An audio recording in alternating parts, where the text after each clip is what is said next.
"Hi, honey," I said, bustling over the stovetop. "How was your day?" He ignored me. He threw down his briefcase and got a beer from the fridge. The same as always. "Is dinner ready yet?" I pointed to the timer ticking on the kitchen counter. The meatloaf needed another 20 minutes. I think the correct phrase is, "What's cooking good looking?" I joked. "Look, I've had a long day," he sighed, draining his beer. "Just come get me when it's ready."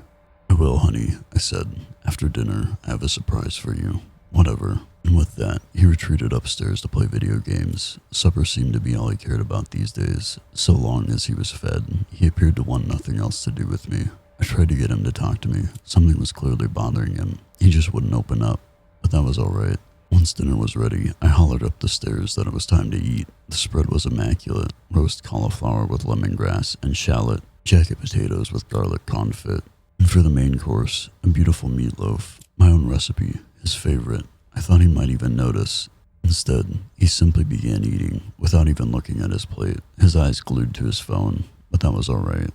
After 15 minutes of silence, broken only by the sounds of chewing, I spoke up. "So how's the meatloaf?" I asked. "Good," he grunted. "Curious about your surprise?" I asked, smiling. "Want a hint?"